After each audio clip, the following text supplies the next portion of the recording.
When did you start to act? In the army. Playing Lenny in Mice and Men in a camp show. A wonderful way to fight a war. But it was my downfall, too. Once you've lost your heart to the theater, it's hard to get it back. Besides, I won't take it back. I'm stubborn. I like people who make up their minds and then stick to it, whatever the odds. You're a very good actor, too. That line, "you're a very good actor too," is playful, flirtatious, but also a warning. In Sudden Fear, everything comes down to performance. What we show, what we hide, and what we choose to believe, even when we know better.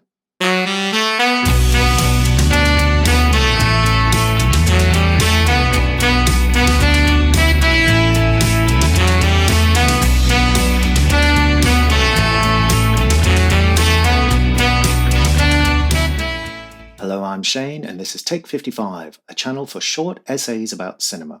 These aren't reviews, they're focused observations, where each episode explores a theme or pattern that might give you a new way of seeing the film. This series looks at 10 noirs that twist the form, and Sudden Fear is one of the strangest, most fascinating of the lot. It stars my favourite actress of all time, Joan Crawford, who also served as the executive producer, and her fingerprints are all over the film. She doesn't just play the lead, she shapes the film's emotional journey. It's a psychological noir dressed up as a melodrama. Or maybe it's the other way around.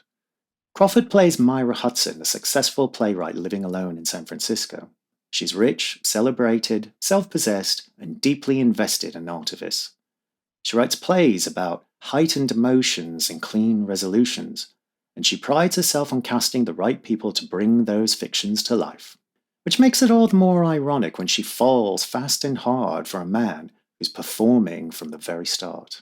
Lester Blaine is played by Jack Palance, whose gaunt, angular face seems to defy romantic conventions. In fact, Myra initially rejects him for a role in her new play because of his looks.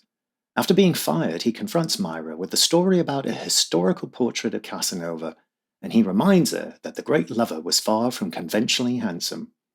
And this plants the seed to show how charisma is rarely visible at first glance. When they meet again on a train as she's heading out west, this time Myra finds him charming, thoughtful, and attentive. But if Lester's gift is performance, Myra's weakness is her belief in the power of fiction. She doesn't just write stories, she lives inside of them. Her whirlwind romance with Lester plays out like one of her own scripts. It's sudden, stylized, intense, and it's in this gap between what she writes and what's real that the film finds its noir core. Because Sudden Fear is all about control. Who writes the story? Who directs the scene? And what happens when the script starts to unravel? In the first half of the film, Myra seems to be in charge. She decides who gets cast and what their involvement is. But that sense of control is always fragile. It's built on assumptions, first impressions, and the fantasy that people are who they appear to be. When things shift, they shift hard. Without spoiling the film's second half, let's just say that Myra loses control of the narrative, and she knows she's losing it. What's so compelling is the way the film makes her awareness part of the drama. She doesn't just fall into danger, she rewrites the script in her head, coming up with alternate endings, dramatic flourishes, plans that play out as silent film sequences where she barely speaks, but her face tells you everything. And that's one of the great joys of Crawford's performance here. Much of it is silent. It's reactive. We watch her thinking, writing the new scene, playing through the beats, stepping into a role she never actually wanted. Crawford was initially a star of the silent film era, and this is one of those roles where you can feel that history in every close-up. The noir elements are subtle but sharp. There are shadows, there's suspicion, and there's the slow realization that love, whether real or not, can be the most dangerous fiction of all. Because once you believe the story, it becomes that much harder to see the truth. There's also a strange detail at one point, a mechanical dog. It sits in Irene's apartment, Irene, played by Gloria Grahame, being the younger woman who later re-enters Lester's orbit. The dog seems like an afterthought, something Lester winds up casually as he's preoccupied with his thoughts. But like much in the film, it's symbolic. A symbol of mechanical affection and a possible imitation of loyalty. When Myra is hiding in the closet of Irene's apartment, with Lester unaware of her presence, she stands frozen as he plays with the mechanical pet. This is the kind of quiet devastation the film excels at, Because sudden fear doesn't need a lot of violence to be unsettling. Its tension is emotional, psychological, domestic, and yet it builds into something more operatic. Myra, seemingly betrayed, alone and terrified, begins to write again, but not on paper, but in her mind. She crafts a plot and casts herself this time. She starts acting even if no one else knows she's performing. Fiction becomes her survival mechanism. But here's the rub. The play she's now writing in her head isn't one she would stage on Broadway.